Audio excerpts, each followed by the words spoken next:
Y me parece que empezamos con buen pie, ¿no? Y más aún sabiendo que el ponente de hoy es Luis Argoy, periodista, entre otras muchísimas cosas. Y yo diría literato, aunque a él no le gusta la palabra, pero sí, literato. Un hombre ilustrado que nos va a ilustrar sobre un tema que nos interesa a todos. ¿Cómo nos ven los demás? ¿Cómo nos ven los de fuera? La verdad es que sabemos o intuimos a veces lo que dicen de nosotros, pero la pregunta también es ¿por qué lo dicen? Luis ha hecho, creo, un buen trabajo de investigación. No me voy a meter en Honduras, Luis. Te dejo la palabra porque tienes muchas cosas que contar. Adelante. Bueno, muchas gracias, venerable maestro, queridos hermanos. Es la costumbre. Primero tengo que darle las gracias por estar aquí en esta soleada tarde de verano, cuando todo el mundo querría estar en la playa. Sí. Nosotros tenemos el vicio de que nos gusta trabajar y reflexionar y darle a la cabeza, y bueno, yo creo que para eso estamos aquí. Lo que yo he preparado se titula Lo que dicen de nosotros. Faltaba mi aprendiz. Lo que dicen de nosotros, críticas y autocríticas a la masonería. Una sentencia muy repetida entre los masones, lo mismo en libros que en artículos, es que la masonería es una de las instituciones más denostadas de la historia, si no la más. Este aserto es naturalmente indemostrable. Por lo tanto, podrían decir, y con el mismo derecho, muchas instituciones y grupos humanos más, como la Iglesia Católica, el pueblo judío, los hunos de Atila, los comunistas, los nazis alemanes, o, si me lo permitís, el Comité Técnico de Árbitros de Fútbol de España, cuyos miembros han padecido y siguen padeciendo hoy una hazaña verbal de difícil parangón en la historia contemporánea.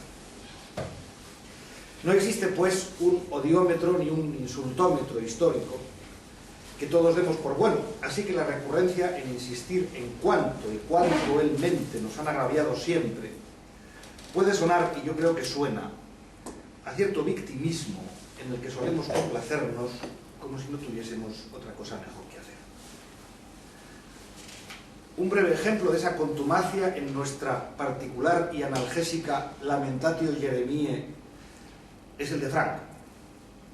Los masones españoles llevamos años echándole la culpa de la inmensa mayor parte de nuestras desdichas, atomización, personalismos, enfrentamientos constantes, cansancio, envidias, ineficacia, irrelevancia social, a la tremenda persecución que contra nosotros emprendió Franco. Nadie parece caer en la cuenta de que Franco ganó la guerra en 1939 y murió en 1975. Su poder sobre toda la nación duró, por tanto, 36 años. Pero desde su muerte hasta hoy han pasado más de 37, es decir, un año largo más.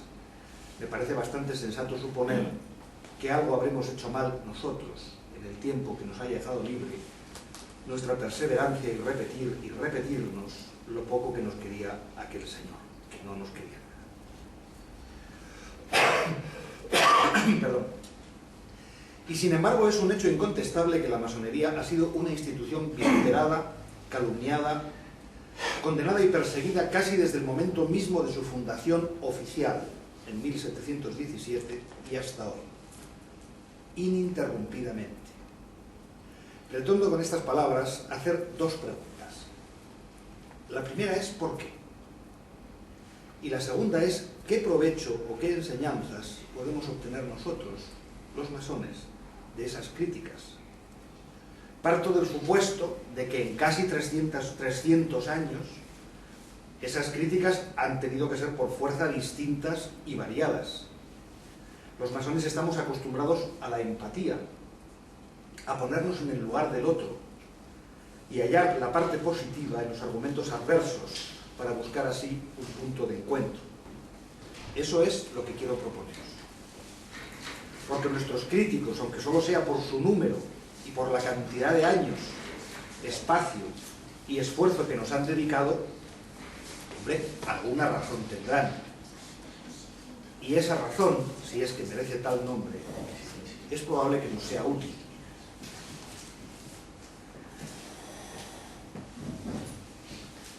Perdón. No se preocupe. El maestro masón Javier Otaola, en su libro Ser aprendiz, aprender a ser, libro con el cual he tenido el privilegio de trabajar antes de que se publique, dedica un breve y muy sabroso capítulo a la antimasonería, cuyos argumentos divide en 3 apartados: las críticas procedentes de las organizaciones religiosas, las críticas de orden social y las que sencillamente no cabe incluir del todo en ninguno de los otros 2 grupos. Es una clasificación que me parece acertada y con los debidos matices voy a usarla yo también.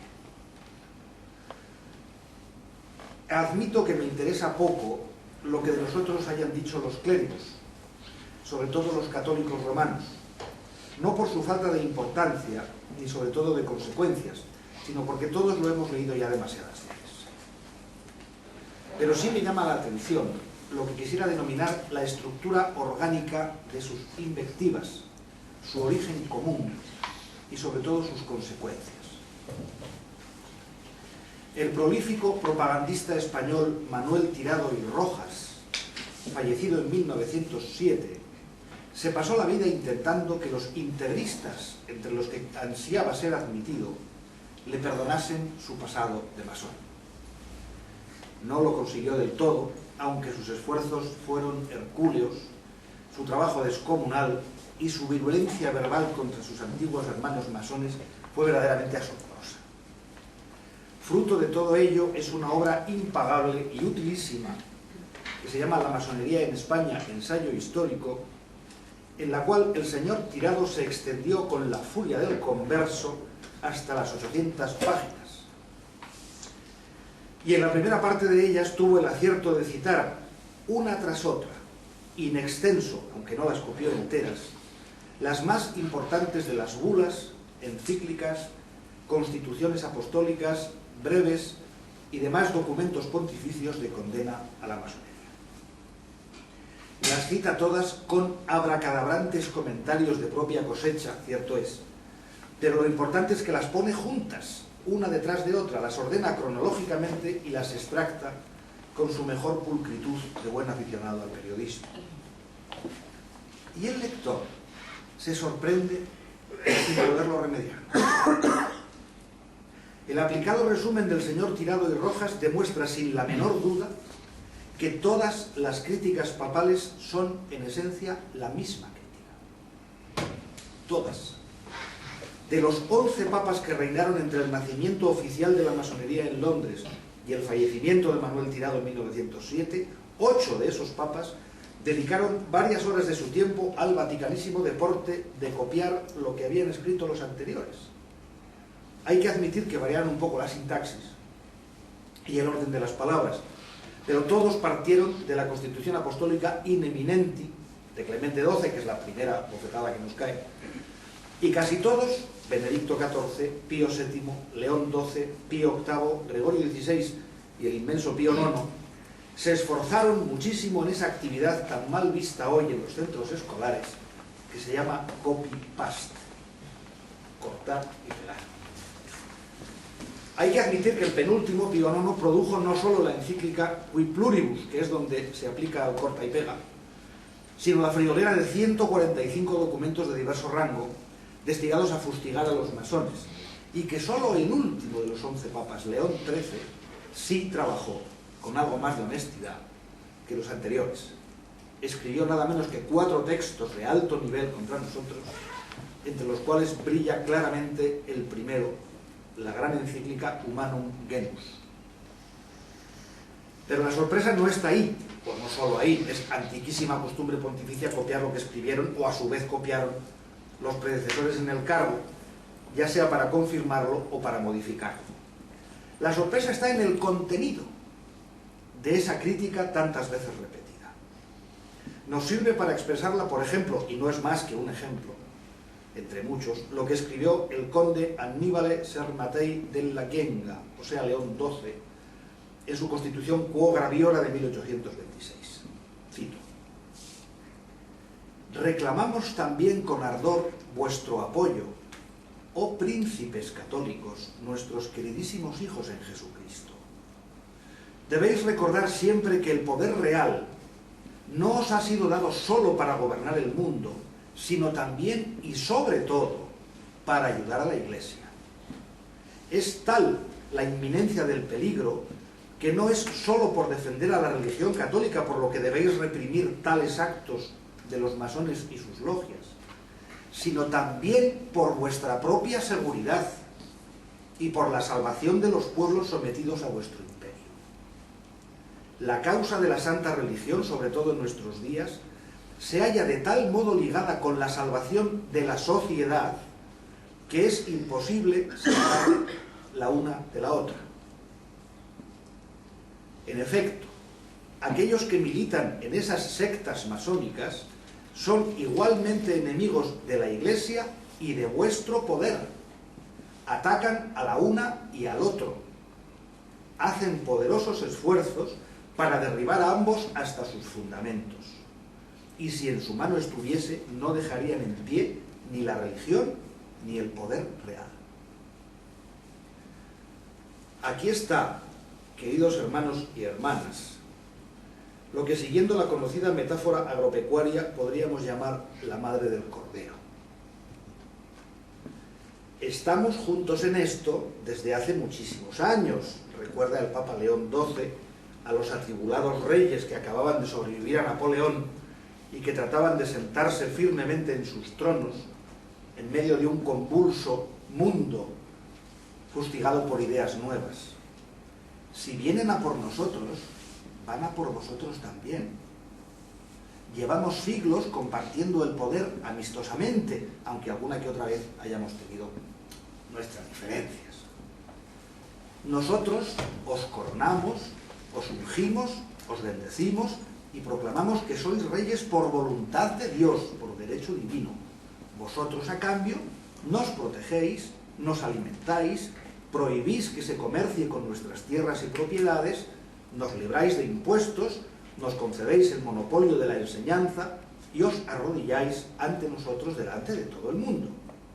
Somos cómplices desde Constantino el Grande.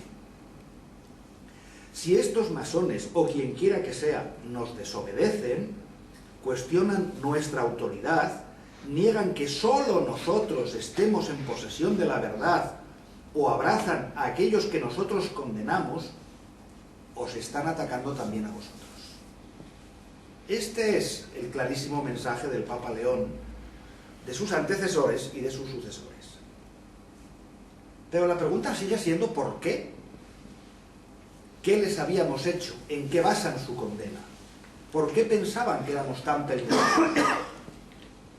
La animadversión de los papas hacia la masonería, que se explicita por primera vez en la Ineminenti Clementina de 1738, 21 años habían pasado desde aquella juerga del ganso y la parrilla en que se funda la Logia de Londres.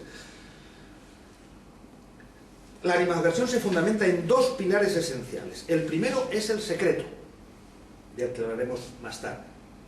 Y el segundo toma diversos nombres según las épocas: maquinatio, naturalismo, relativismo, y lo resume mejor que nadie el Papa Vincenzo Gioacchino Pecci, o sea, León XIII, en su, hay que admitirlo, brillantísima encíclica Humanum Genus de 1884, en la que explica lo siguiente, comillas: el último y principal de los intentos masónicos es la destrucción radical de todo el orden religioso y civil establecido por el cristianismo y la creación a su arbitrio de otro orden nuevo con fundamentos y leyes tomados de la entraña misma del naturalismo. Esto está en el capítulo 2, párrafo 8. Vuelve el Papa Pecci a identificar el orden religioso con el orden civil. Es difícil que pensarse de otra forma un hombre que había visto en su infancia cómo el Papa era el rey efectivo, terrenal y desde luego absoluto de la quinta parte del territorio italiano, pero que cuando él mismo fue elegido para ocupar el trono de Pedro en 1878, no tenía jurisdicción ni gobierno directo ni siquiera sobre la Ciudad del Vaticano, que nacería como Estado independiente con los pactos de Letrán, es decir, esto lo firman Pío XI, Mussolini medio siglo después. No le terminaba de parecer bien. Pero seguimos esperando que el Papa Pecci, tan elocuente en sus condenas al liberalismo, al socialismo y al comunismo, en esta misma encíclica, explique o resuma por qué está tan convencido de que los masones buscan la destrucción del orden civil y del orden religioso simultáneamente, de los dos a la vez, puesto que durante siglos ninguno de los dos se entendió sin el otro. La cita es larga y he tratado de resumirla. Dice León XIII: hace mucho tiempo que se trabaja tenazmente para anular todo posible influjo del magisterio y de la autoridad de la Iglesia en el Estado. Con este fin, hablan públicamente y defienden la separación total de la Iglesia y del Estado. Excluyen así de la legislación y de la administración pública el influjo saludable de la religión católica, de lo cual se sigue la tesis de que la constitución total del Estado debe establecerse al margen de las enseñanzas y los preceptos de la Iglesia. Está muy enfadado, como veis. Pero no les basta con prescindir de tan buena guía como es la Iglesia. La persiguen además con actuaciones hostiles. Se niegan los derechos de la Iglesia. No se respetan las prerrogativas con que Dios la enriqueció en el mundo. El patrimonio eclesiástico que todavía queda está gravado con todo género de cargas, impuestos y sometido enteramente al juicio arbitrario del Estado, y las órdenes religiosas suprimidas y dispersas. Pero el esfuerzo más enérgico de los adversarios se lanza principalmente contra la sede apostólica y el romano pontífice. Le ha sido arrebatado a éste, con fingidos pretextos, el poder temporal, baluarte de su libertad y de sus derechos. Hago una pausa para señalar brevemente esto. León XIII lamenta y condena la separación de la Iglesia y el Estado. No le termina de gustar. Sostiene que la Iglesia tiene en el terreno civil derechos que le concedió el mismo Dios en el terreno civil. Lamenta y condena también que el clero deba pagar impuestos. Y por último, se despierta su santa indignación ante el arrebatamiento de los estados pontificios, sin el cual arrebatamiento Italia sencillamente no existiría, por más que aquellos estados hubiesen sido concedidos a la Santa Sede. Esto se repitió incontables veces por Dios mismo. Continúa León XIII, y aquí empezamos con los porqués.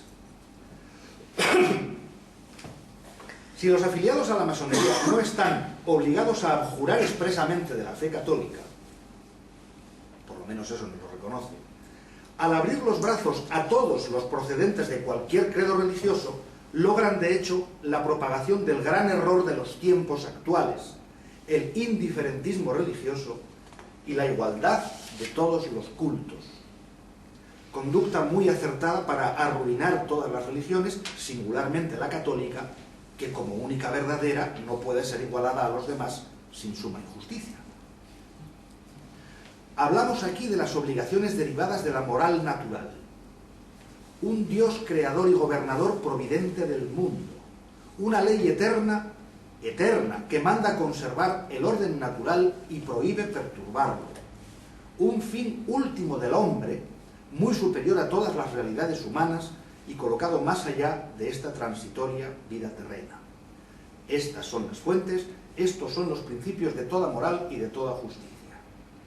Si se suprimen, como suelen hacer el naturalismo y la masonería, la ciencia moral y el derecho quedan destituidos de todo fundamento y defensa. En efecto, la única moral que reconoce la familia masónica y en la que según ella ha de ser educada la juventud es la llamada moral cívica, independiente y libre.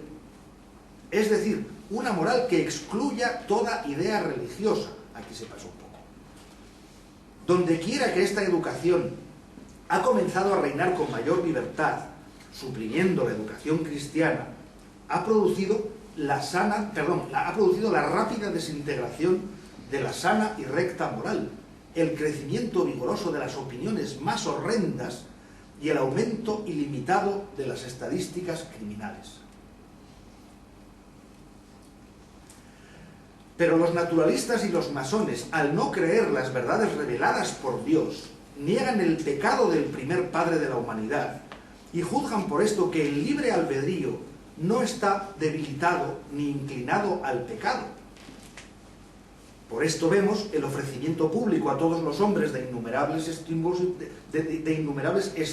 de las pasiones, periódicos y revistas sin moderación ni vergüenza alguna, obras teatrales extraordinariamente licenciosas, temas y motivos artísticos buscados impúdicamente en los principios del llamado realismo, artificios sutilmente pensados para satisfacción de una vida muelle y delicada, la búsqueda, en una palabra, de toda clase de halagos sensuales ante los cuales cierre sus ojos la virtud adormecida.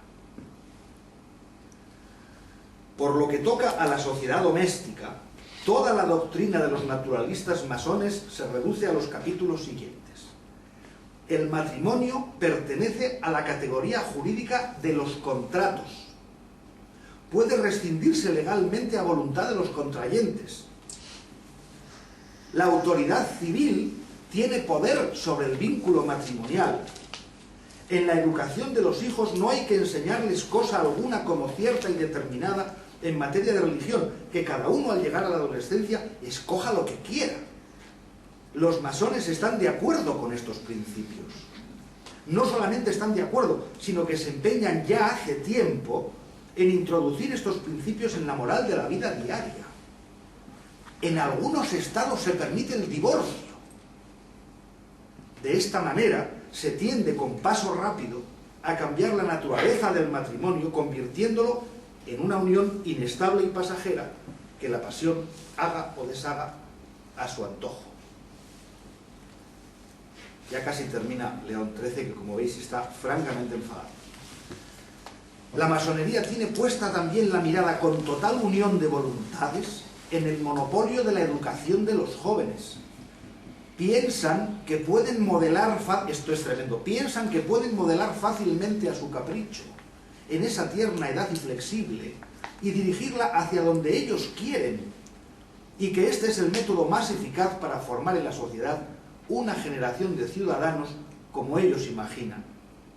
Por esto, en materia de educación y enseñanza, no permiten la menor intervención ni vigilancia de los ministros de la Iglesia, y en varios lugares han conseguido que toda la educación de los jóvenes esté en manos de los laicos, y que al formar los corazones infantiles nada se diga de los grandes y sagrados deberes que el hombre tiene con Dios. Y por último, que los masones aprueban igualmente estos principios y que pretenden constituir los estados según este modelo es hecho tan conocido que no necesita demostración. Acabamos de ver cómo León XIII critica con toda elocuencia y hace responsable a la masonería de males tan inicuos, tan demoníacos, como la libertad de expresión en medios escritos u obras de teatro. El cine no se había inventado aún. La libertad religiosa, la moral laica, por más que estuviese culturalmente fundamentada en la cristiana, la separación de la Iglesia y el Estado, que ya había inspirado 91 años antes la Constitución de los Estados Unidos de Norteamérica, y que en Europa tendría una de sus más altas expresiones en la Ley Francesa de 1905, aún vigente. El divorcio y, por último, la educación laica. Pues bien, todos, absolutamente todos los conceptos que al Papa León XIII le parecían en 1878 el preludio a la inminente llegada del anticristo al mundo de la mano de la masonería, fueron reconocidos, admitidos en su existencia inevitable y en no pocos casos asumidos por la Iglesia Católica en el Concilio Ecuménico Vaticano II, que comenzó hace ahora 50 años. Todos los principios que León XIII demuestra. tanto los que la Iglesia pasó a defender después de haberlos vituperado, es el caso de la separación de la Iglesia del Estado o la libertad de credos, como aquellos que no le gustaban tanto, por ejemplo la enseñanza laica o el divorcio. En estos dos casos, como en otros, el concilio propuso a los creyentes una sana convivencia basada en el diálogo y en el mutuo respeto, no en la imposición. La asunción por la Iglesia romana en 1965, final del Concilio Vaticano II, de principios y evidencias que solo 80 años antes parecían obra de Satanás y de Belcebú e influjo directo de la masonería, hizo que esa misma Iglesia rectificase o anulase sus repetidas, furibundas y 1000 veces copiadas condenas hacia nuestra orden. Nunca, en ningún caso, ni una sola vez, en el concilio, el obispo mexicano Sergio Méndez Arceo intentó que se tratase la cuestión de la masonería con honestidad. No tuvo ningún éxito. Lo más que se logró, y eso 2 décadas después del concilio, fue la eliminación del famoso canon 2335 del Código de Derecho Canónico promulgado por Benedicto XV en 1917, en el que se decretaba con toda claridad la excomunión late sentencia expresamente contra los masones, con nuestro nombre. Esa condena fue eliminada del siguiente código, el de 1983. Juan Pablo II castigaba con interdicto, lo hace en el canon 1374, a quienes dirijan o pertenezcan a asociaciones que maquinen contra la Iglesia. No da nombres. Así pues, los cientos de miles de masones de todo el mundo que no maquinamos contra la Iglesia podemos estar tranquilos. O podríamos estarlo si apenas 10 meses después de la promulgación del Código de Juan Pablo II, en noviembre del mismo año 1983, el entonces gran inquisidor de la Iglesia, cardenal Joseph Ratzinger, no hubiese hecho pública una declaración sobre la masonería que firmó el mismo Papa Juan Pablo II, en la que se reiteraban y repetían las condenas anteriores y en la que se ratificaba la prohibición para los católicos de iniciarse en la masonería si no querían que se les negase la comunión. Vamos a ver, era una declaración, no una constitución apostólica, ni una carta encíclica, ni otro documento de alto rango. Eso es cierto, el rango del documento es inferior, pero la condena es la misma. Y quien redactó aquel escrito hace 29 años es hoy el Papa. En resumen, desaparecen las causas de la condena, porque la Iglesia las acepta como realidades e incluso las asume como propias, pero la condena se mantiene y se ratifica. ¿Por qué? ¿Cómo puede ser esto? Queridos hermanos, yo no lo sé. No lo entiendo.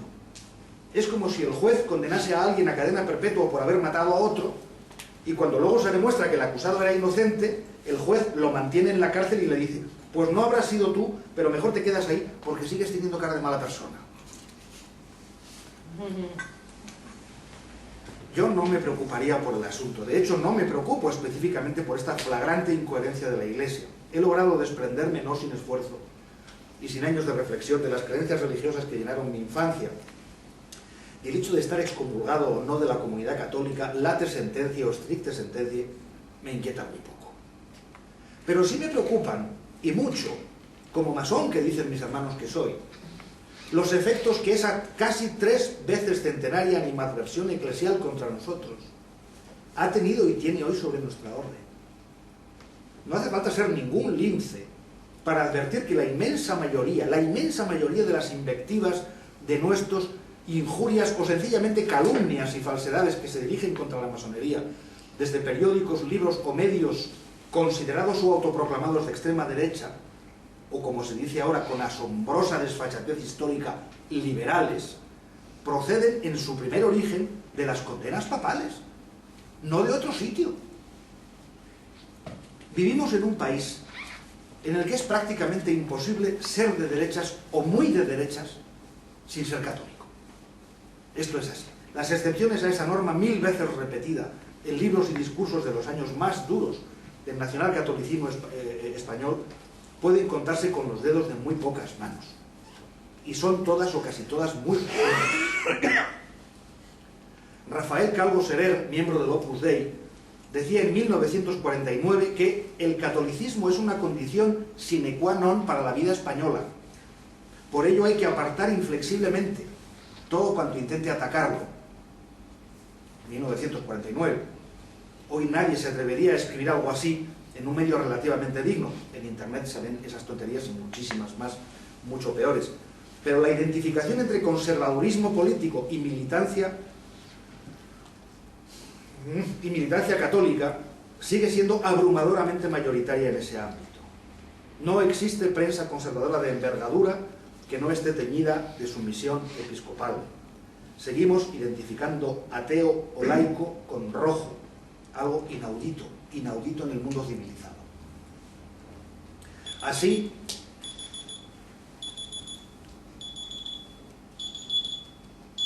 alguien llega tarde a algún sitio. Así, numerosísimos líderes de opinión de esa corriente política siguen atacando a la masonería tan solo y nada más, porque hacerlo es, o les han dicho siempre que es, de buenos cristianos. Lo manda la Iglesia y punto. No hay nada más que pensar, que razonar o que discutir. Si la Iglesia tiene manía a los masones, pues sus razones tendrán. Cuando se les argumenta que esas razones no son tales, o que la propia Iglesia las desarmó una por una en el concilio, sencillamente les da igual. No varían un milímetro su posición. Quizá es que seguimos teniendo cara de malas personas.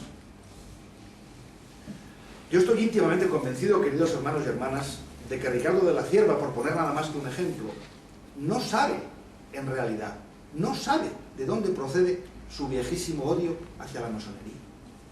Yo creo que no lo sabe. En sus numerosos libros y artículos contra nosotros no argumenta nunca, puesto que no es posible llamar argumentación a la repetición de tópicos eclesiales que la misma Iglesia, repito, jubiló en el Vaticano II. Se limita a dar por hecho, por sabido y por sentado que como todo el mundo sabe sin necesidad de que haya que demostrarlo, León XIII, la masonería es perversa. Le acabamos de decir a León XIII ese mismo prodigio de argumentación lógica y no pasa de ahí, no puede. Su animadversión es fruto de una obediencia religiosa de tintes casi infantiles y en este caso concreto de una indisimulable nostalgia por tiempos pasados, en los cuales aquí eran ley obligatoria para todos las obsesiones de un uso. No puede extrañarnos, pues, que en un país como España, en donde el catolicismo como práctica de fe respetable y consciente ha caído a límites que habrían hecho desmayarse a Monseñor Guerra Campos, pero en el que el catolicismo cultural es una realidad nítida e insoslayable, la masonería tenga el poco peso que tiene. No es por las críticas razonadas, o no lo es en primer lugar, es muy mayoritariamente por mandato de la Iglesia, que sigue teniendo aquí un poder efectivo que ya no tiene ni en Italia ni siquiera en Irlanda. Esa actitud traspasa en muchas ocasiones los límites de la desvergüenza. Por no cambiar de protagonista, el mismo sedicente historiador Ricardo de la Cierva publicó hace 5 años, en realidad ya son 6, en una editorial de su propiedad, cuidado ahí, que se llama Fénix, un libro titulado ZB, 3 años de gobierno masónico. Bajo tan sugestivo título pueden encontrarse 64 artículos que de la Cierva publicó semanalmente en la revista Época y que tratan de los más variados asuntos, desde el terrorismo, la Iglesia, la alianza de civilizaciones, la pobreza, el separatismo, el comunismo o Dios sabe qué. Solo 8 de los 64 artículos hablan, y en algún caso muy tangencialmente, de la masonería. Pero el señor de la Cierva sabe que ese título vende y lo pone en su libro. El lector se da cuenta pronto de que le han tomado el pelo, pero ya es tarde, ya ha pasado por caja. Y el señor de la Cierva consigue lo que quiere: dinero. Otro ejemplo. Hace pocos meses se volvió a presentar en Madrid, en el Casino Militar de la Gran Vía. Digo que se volvió a presentar porque ya se ha presentado varias veces, lo mismo en Madrid que en otras ciudades, un grueso volumen que se titula El nuevo orden mundial, masonería y sionismo hacia la dictadura universal. Su autor es el señor Manuel Galeana Ros, por lo visto consultor que se dedica o ha dedicado a la compraventa de efectos militares. Sostiene la tesis, nada nueva por otra parte, de que el mundo entero está manipulado por una trama oculta dirigida por los masones, en la cual participan los judíos, el Club Bilderberg, las Naciones Unidas, la Cruz Roja, el lobby homosexual internacional y el gobierno norteamericano, a cuyo frente está el presidente Obama, que además de masón es gay. El libro del señor Galeana, lo de negro no lo dice. Lo de negro se me ha escapado, no lo dice el negro.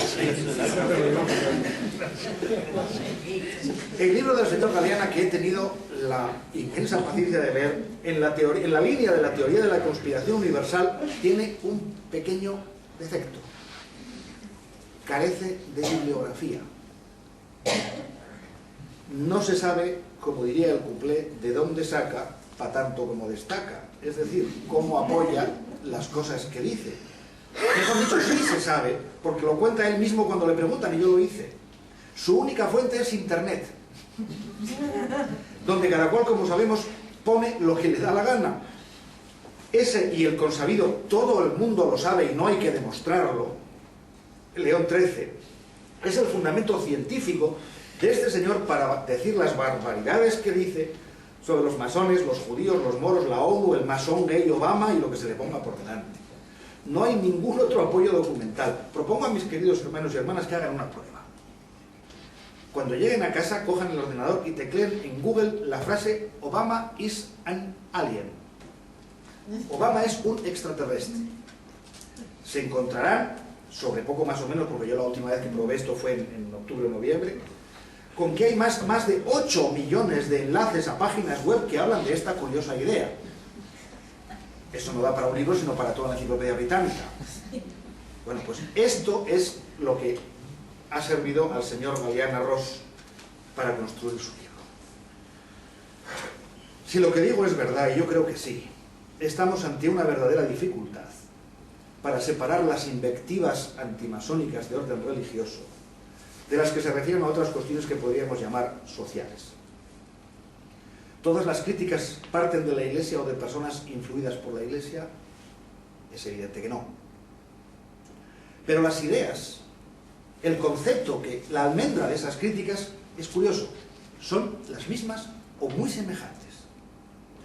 Cuando Lev Trotsky, en su artículo de la Gran Enciclopedia Soviética dedicado a condenar la masonería, un artículo largo, clama que ésta pretende crear un Estado dentro del Estado y que su concepción esencialmente burguesa y antiproletaria se descubre porque en realidad se trata de una nueva religión o pseudo-religión, está diciendo en esencia lo mismo que decía Pío IX. A ambos les parece mal eso y por razones sorprendentemente parecidas. Al Papa porque ve el peligro de que las ovejas de su rebaño empiecen a pensar por su cuenta y busquen otros pastos. Es decir, que le desobedezcan y se salgan de su autoridad absoluta. Al pensador comunista le ocurre exactamente lo mismo, pero desde la otra punta del hilo. Ahora que hemos erradicado la religión, parece decirse, no van a venir estos con un asunto que se le parece bastante. Aquí mandamos nosotros y nadie más. Cuando el Colegio de Jurisdicción Islámica, reunido el 15 de julio de 1978 en El Cairo, redacta los 10 puntos por los que condena a la orden y prohíbe a todo musulmán hacerse masón, lo argumenta, por ejemplo, así en el punto 5. Los miembros son libres de practicar su religión, se habla de nosotros, pero solo los miembros que son ateos son promovidos a los grados superiores, basados en cuanto están dispuestos a servir a sus peligrosos principios y planes. Los sabios imanes aciertan en lo de la libertad de culto, pero lo de la condición de ser ateo para acceder a los grados filosóficos es sencillamente mentira, lo cual prueba la ignorancia de quienes redactaron ese texto. Y ya hemos oído lo de los peligrosos principios y planes demasiadas veces como para no identificarlos. Los imanes han leído a León XII o a Gregorio XVI o a cualquiera de los demás. La frase es la misma, su condena es la misma, y por los mismos motivos, cuidado con los que piensan por su cuenta, no se nos vayan a escapar. porque aquí mandamos nosotros y nadie más. Cuando Hitler escribe en Mein Kampf que la masonería ha, comillas, sucumbido a los judíos y se ha convertido en un excelente instrumento suyo para destruir la patria germánica, dice que la parálisis general del instinto de autopreservación nacional de los alemanes empezó por culpa de la masonería, está volviendo sobre lo mismo. La conspiración oculta para derribar la autoridad única, o sea, la suya, puesto que él se identifica sin ninguna dificultad con ese instinto de autopreservación nacional. De nuevo, aquí mandamos nosotros y nadie más. Los católicos nos llamaron en otro tiempo latitudinaristas, es una palabra preciosa, y ahora relativistas. El actual Papa tiene una verdadera obsesión con eso, porque pensamos que nadie tiene la verdad absoluta y que hay que escuchar y acoger a los que creen en otras cosas o piensan de manera diferente. Los islamistas nos descalifican exactamente por lo mismo.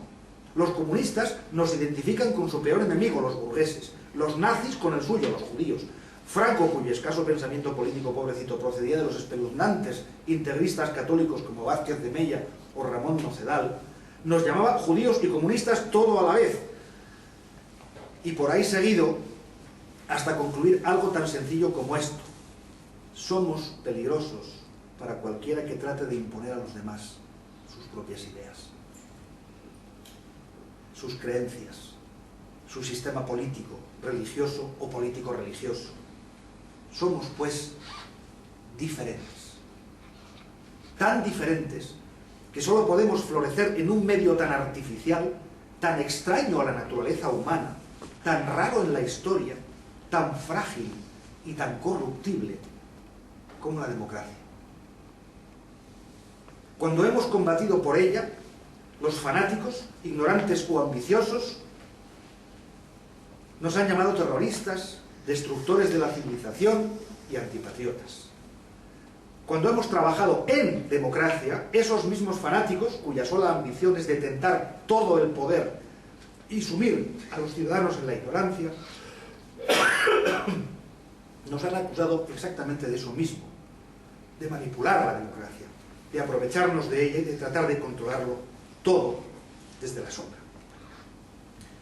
Somos, pues, unos santos. ¿Lo somos? Yo creo que no. Voy a entrar en un juego delicado. A los masones nos encanta, por ejemplo, deleitarnos con nuestro panteón de hombres ilustres, que hemos llenado con tanto orgullo como falta de rigor. Pero la verdad es que no nos complace tanto que se nos diga lo que no nos gusta. Supongo que como a todo el mundo. Lo mismo que la Iglesia ha hecho durante 18 siglos, hemos preparado todas las respuestas posibles para algunas preguntas incómodas. Y una de las que más dificultades nos causa es la de nuestro secreto. Decía al principio que ese reproche ha sido, desde la bula ineminenti de Clementito XII, sin duda el más repetido. Y puede que también, si me lo permitís, uno de los más tontos. Desde que aquel Papa Corsini proclamase que los masones se reunían en los célebres conventículos. Yo estoy deseando reunirme alguna vez en un conventículo, no sé si alguno de vosotros. Es que nunca he estado en uno y me apetece, no sé. Conventículo, tiene que ser maravilloso. Desde que nos dijo aquí de los conventículos, la cantinela no ha cesado. Algo malo andarán haciendo cuando tanto se esconden. Siempre es la misma crítica. Y esa crítica no deja de ser una suposición retórica sin el menor peso argumental, pero de esa supuesta suposición ha nacido, a base de paciencia y de imaginación, toda la teoría conspirativa que acabo de resumir. Y creo que esa teoría no podría haber prosperado en absoluto sin nuestra inestimable colaboración. Sabemos bien que una cosa es el secreto masónico y otra los secretos. El primero no puede ser divulgado, es imposible, puesto que consiste en el proceso iniciático que es estrictamente individual. Pero con los segundos es otra cosa. Pasados, al menos en Europa y América, los tiempos de las persecuciones, en los que tanto la Iglesia como el poder civil nos acosaban y trataban de infiltrar espías en nuestras tenidas, estando como está la masonería legalizada y reconocida en todas las democracias, con los nombres de numerosos hermanos y hermanas que nos representan escritos en registros públicos, ¿tiene de verdad sentido hacerle jurar a un profano 5 veces en su proceso de iniciación que callará sobre todo lo que está viendo o aún no ha visto? ¿De verdad debemos llevar en el siglo XXI nuestra discreción y nuestra prudencia hasta el extremo de no poder comentar con un masón de otra logia lo que ha ocurrido en la nuestra? Cuando alguien de ese mundo, al que con cierto compasivo desdén llamamos profano, como si no viviésemos en él todos los días, nos pregunta con sincero interés qué hacemos allí metidos, a qué nos dedicamos, y tenemos que contestarle que nuestros labios están sellados por un juramento de silencio, ¿cómo nos sentimos? ¿Puede más en nosotros la íntima satisfacción de pertenecer a una élite, de saber cosas que otros no saben? ¿O nos encontramos repentinamente incómodos porque no podemos hablar con la naturalidad con que el otro nos pregunta? A mí me han pasado las dos cosas. Y debo admitir que la que más me preocupa es la primera, cuando me siento bien diciendo, agárrate que tú esto no lo sabes y yo sí. En una tenida blanca que se celebró hace algunos años en mi taller, en uno de mis 2 talleres, yo trabajo en la GLS y en el Gran Oriente de Francia, en este caso la GLS, uno de los invitados, el presidente del Círculo Empresarial Leonés, Luis Pérez Carretero, leyó un texto que venía a decir lo siguiente: sé que son ustedes hombres y mujeres honrados que procuran el bien común con rigor, con estudio y con total generosidad. Si alguna vez lo buscaron, ya no buscan el poder político ni económico, sino el perfeccionamiento moral de ustedes mismos y de la sociedad. Vale, si es así, ¿por qué se esconden? ¿Por qué tienen que hacer este acto que ni siquiera es público, para que nada más que algunos invitados veamos apenas un reflejo de lo que de verdad hacen ustedes?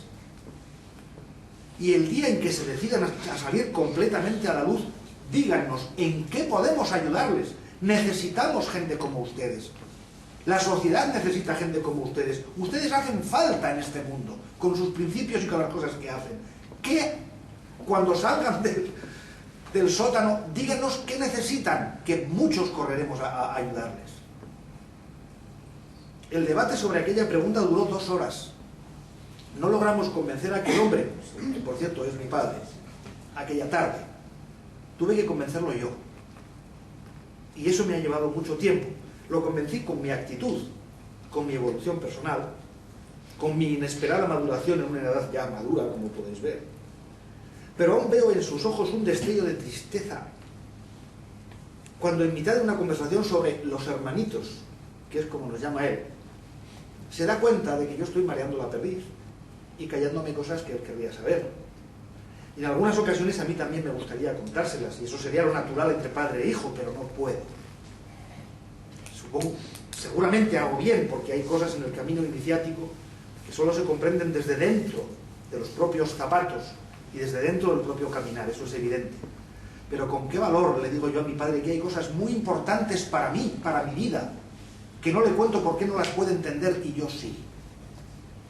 Siempre me dice lo mismo: inténtalo, tonto no soy. Pero no lo hago, porque yo respeto el juramento.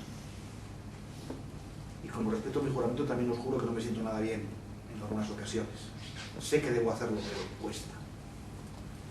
Tranquilos, queridos hermanos y hermanas, no estoy proponiendo la abolición de nuestros viejos y terroríficos juramentos de silencio. Sé por qué están ahí. Y su esencia me parece no solo correcta, sino útil, que es lo más importante que tiene la masonería, la utilidad. De hecho, no estoy proponiendo nada. Lanzo los dados sobre la mesa, pero no juego. Esto debemos resolverlo si creemos que hay que resolverlo entre todos, mediante el debate que nos indica nuestro método y durante mucho tiempo. Lo que sí critico o autocritico es la exageración, el exceso de escrúpulo, la puntillosidad hueca que tantas veces, tantísimas veces, convierte la utilidad de nuestro secreto, o nuestra discreción, o nuestra prudencia, o como queráis llamarlo, en algo tristemente parecido a un juego de espías. Una persona muy sabia me dio un consejo cuando mis hermanos me eligieron segundo vigilante de mi logia Arte Real. Nunca digas, eso no es de tu grado, y cuantas veces sea necesario, di, no lo sé. Tengo delante a 2 de mis aprendices, de mis hermanos aprendices en Arte Real, y fue lo primero que os dije en la primera sesión de orientación, ¿no? Creo con toda firmeza, bueno, primero lo he hecho. Yo jamás le digo a un masón de otro grado, eso no es de tu grado, nunca. Creo con toda firmeza que todo se puede explicar y de todo se puede hablar con cualquiera si se sabe cómo hacerlo, si se usa la debida prudencia, si se miden las palabras con naturalidad, con naturalidad. Creo que con la adorable excepción de mi querido hermano Ian McNiman, jamás le he oído a un masón decirle a otro, eso no es de tu grado, sin advertir detrás de esa frase un brillo de soberbia, de miedo o incluso de envidia. Es el poder. El poder. Gracias a la masonería he aprendido que la ambición por el poder no tiene tamaño. Es independiente del volumen del poder que se ambiciona. Y es siempre un veneno irresistible. Se podría comprender que alguien estuviese dispuesto a cualquier cosa por ser emperador de Austria, o presidente del gobierno, o al menos ministro, o siquiera presidente del Real Madrid. Pero dicho así, nos suena ridículo que alguien traicione a quien haya que traicionar y venda el alma al diablo por ser elegido presidente de una junta de vecinos. ¿A que sí? Suena ridículo. Pues no lo es. No es ridículo. La ambición de poder, sea lo que sea, es un veneno objetivo que se cuela en las venas de nuestra sociabilidad y nos destruye moralmente. Y repito, eso lo he aprendido aquí, no fuera. He visto maniobras repugnantes para ser elegido gran maestro de unos o de otros, o gran consejero, o venerable maestro de una logia de unas 20 o 30 personas. He visto entre nosotros componendas, conspiraciones y traiciones que me habrían parecido inverosímiles en una novela de John le Carré. He visto a más de una persona maravillosa perder completamente la cabeza en cuanto le ponen al cuello un collar y le dan un mallete y una espada ondulada. He visto a algunas personas exigir furibundamente silencio a los aprendices, o clamar por el secreto de las tenidas, o imponer a malletazo limpio la más rigurosa pulcritud en el ritual, y media hora después estaban despidiendo a un hermano de su trabajo gracias a la reforma laboral. He visto casos de mobbing en logia, de acoso psicológico, de humillaciones terribles, de chantajes. En fin, he visto todo eso y mucho más en un grupo humano que se junta, se supone que se junta precisamente para evitar eso, para perfeccionarse moralmente, para ser mejores y ayudar a serlo. ¿Y nos basta la eterna disculpa de que eso pasa porque somos humanos? ¿Es que acaso cuando hacemos las cosas como hay que hacerlas, somos algo más o algo menos que humanos? ¿Qué es lo que está fallando? ¿Solo las personas en determinados casos o está fallando la estructura? Echo los dados y los dejo ahí. No juego, porque repito que a esto tenemos que jugar todos o no hay partida. Pero nosotros, que nos reclamamos orgullosos y fieles mantenedores de una tradición que tiene como mínimo 3 siglos, ¿cuándo vamos a mirar no ya al futuro, sino al menos al presente? No estamos permitiendo en demasiadas ocasiones que pese más en nuestro ánimo el cumplimiento de la tradición que la realidad a la que esa tradición trata de mejorar. No sabemos que, como dijo Bertrand Russell, muchas veces, no todas, muchas veces, una tradición cuando se convierte en un fin en sí misma y no en un medio, no es más que un error que ha envejecido. Nos damos a nosotros mismos tratamientos y títulos espectaculares. Esos tratamientos nacieron en un mundo en el que la jerarquía, la sumisión y la aristocracia del nombre y del rango eran esenciales para el funcionamiento de la sociedad. Pero nuestro mundo, el de hoy, ya no es el mismo. Ya no se parece en nada al del tiempo de Federico el Grande. No hemos pensado nunca, despacio, ¿Qué le puede pasar a un señor o a una señora del siglo XXI, como usted y como yo, en nuestros días, cuando otros lo eligen para dirigir un grupo común y de repente empiezan a llamarle venerable maestro? Eso que hace 100 o 200 años era algo natural y perfectamente asumido por la sociedad en que todos vivían, resulta igualmente útil hoy.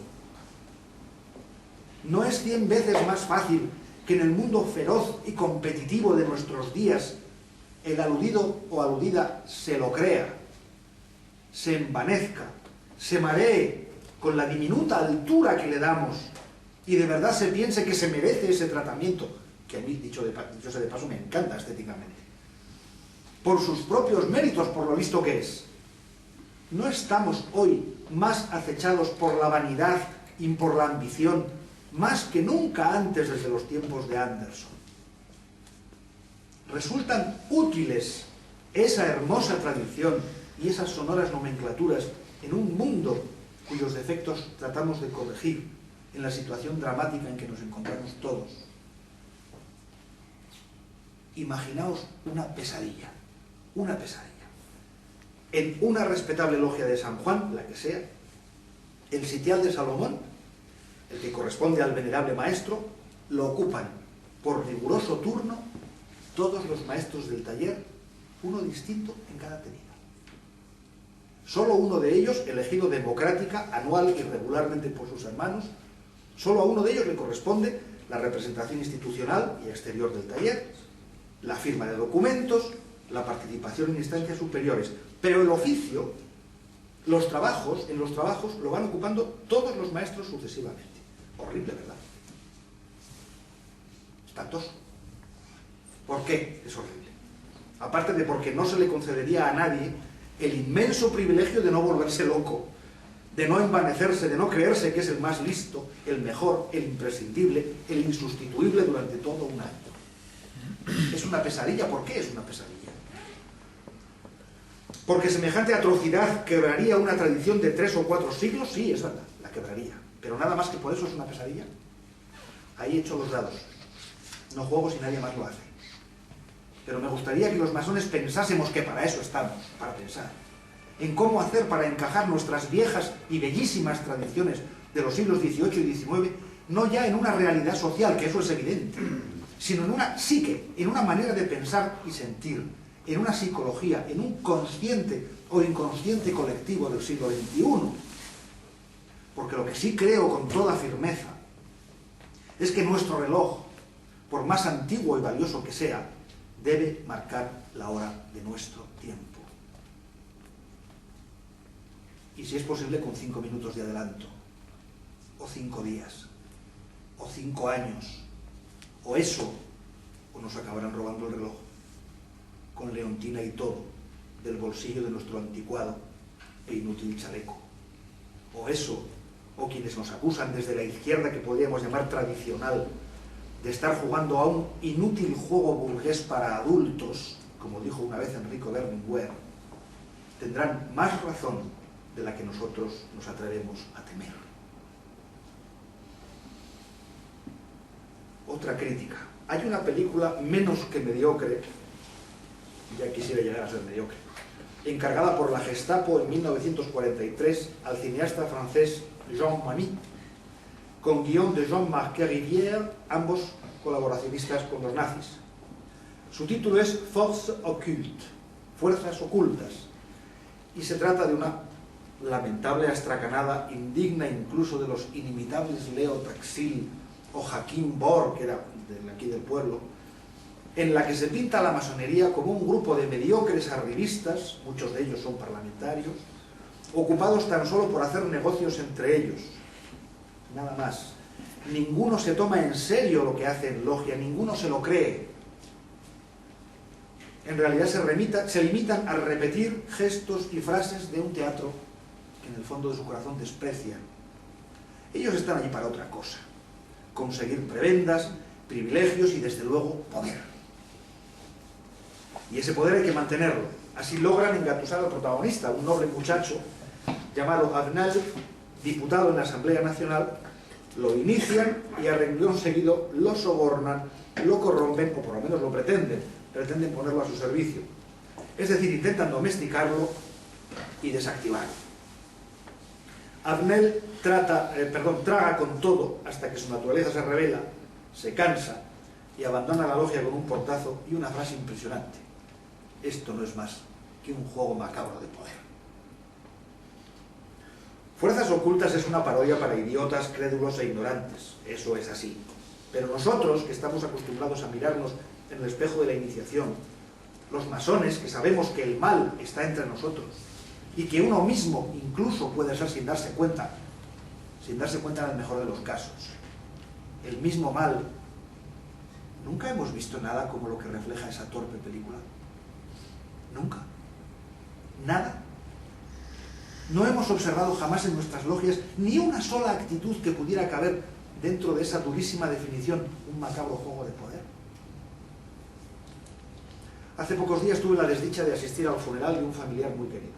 El cura que oficiaba la ceremonia habló interminable pero cansina y maquinalmente de la vida eterna, la resurrección, Isaías, Elías, Job y sobre todo de la fe, que es la gran obsesión de los clérigos de todas las religiones. En 2 minutos me di cuenta de que aquella perorata habría servido exactamente igual para el abuelo Emilio que para cualquier otro muerto. Era una homilía estándar, multiuso. Estaba llena de grandes palabras y de grandes conceptos trascendentales que en la voz de aquel hombre que parecía un timbre sonaban huecos, falsos, sonaban vacíos, sonaban inútiles. No nos consolaba nada lo que decía aquel hombre. Le di con el codo a mi padre y murmuré: qué bien se sabe la liturgia y cómo domina las escrituras, pero se nota demasiado que este tío no cree en Dios. ¿Cuántas veces hemos visto nosotros eso en nuestros trabajos? Nunca nos hemos tropezado en logia con el manipulador que se llena la boca con la palabra fraternidad mientras le devora el odio, con el calumniador que no deja de invocar a la fidelidad, con el que se atraganta con las grandes y bellas frases de los manuales y los rituales, los hermosos conceptos de igualdad, de libertad, de progreso de la humanidad, mientras por debajo de la mesa, creyendo que nadie le ve o confiado en que sus hermanos no le van a delatar, urde sus negocios, busca sus influencias, maquina para captar afiliados de peso para su partido o para su lobby, o socios para su decadente inmobiliaria. Nunca ha sentido ninguno de vosotros, queridos hermanos y hermanas, lo que yo sentí cuando un querido hermano masón me pidió hace apenas 3 semanas que llamase a otro querido hermano masón, este policía municipal, para que le quitase una multa de tráfico. Y me pide semejante miseria en nombre de la masonería universal. Y me lo decía en serio. Nunca hemos visto entre nosotros a nadie que se sepa maravillosamente la liturgia, que pronuncie con voz acostumbradamente enfática las grandes frases, los emocionantes principios, los nobles ideales, que hable sabia e interminablemente de los símbolos, pero a quien tan solo baste oírle para advertir que no se cree nada de eso de ninguna manera, que solo lo usa y lo invoca y lo maneja para su propio medro, aunque sea allí su propio beneficio y su interés. Nunca hemos conocido entre nosotros a nadie que nos confíe bajo el famoso "esto queda bajo mallete", secreto masónico, el secreto masónico que tanto criticaron todos los papas. Nos confía una vergüenza o una indignidad de las cuales trata de hacernos cómplices, precisamente porque invoca ante nosotros ese mal entendido y mal usado secreto. De verdad nunca nos hemos tropezado con nadie a quien no tenemos más remedio que llamar querido hermano, con la conciencia cierta de que es un hipócrita que nos está utilizando o incluso amenazando para conseguir conservar o aumentar su poder, el puñetero poder metálico y profano. Nunca. Tanta suerte hemos tenido. Estoy orgulloso, profundamente orgulloso de que vosotros, mis hermanos, me reconozcáis como masón, porque entre vosotros puedo hacerme preguntas, todas las preguntas. Aquí nada es inamovible, ni pétreo, ni dogma de fe. Entre todos lo sabemos todo. Entre nosotros podemos hablar de lo que sea sin que perdamos jamás de vista lo esencial, el principio básico de la orden, que es nuestro perfeccionamiento personal y el progreso de la sociedad en que nos ha tocado vivir. Entre nosotros jamás se grita, jamás se injuria y jamás se guarda rencor. Al menos esa es la nobilísima teoría que yo, como todos vosotros, me esfuerzo en creer. Y me creo. A pesar de los pesares, me creo. Recojo mis dados. He tratado de exponeros, quizá demasiado extensamente, os pido perdón. ¿De qué se nos acusa? ¿Qué dicen de nosotros y por qué? Y además, como consecuencia, algunas preguntas incómodas que yo me hago no pocas veces, y que muchos de mis hermanos masones se hacen también, en voz más o menos baja. No tengo soluciones, solo tengo esas preguntas que me gustaría contestarme como hacemos los masones, con la ayuda de todos. No soy un revolucionario, ni un comecuras, ni un iconoclasta, ni un antisistema, ni un reformador, de nada. Solo soy un hombre que se hace preguntas, un aprendiz francmasón que busca como buenamente puede la luz. Muchas gracias por vuestra atención, queridos hermanos.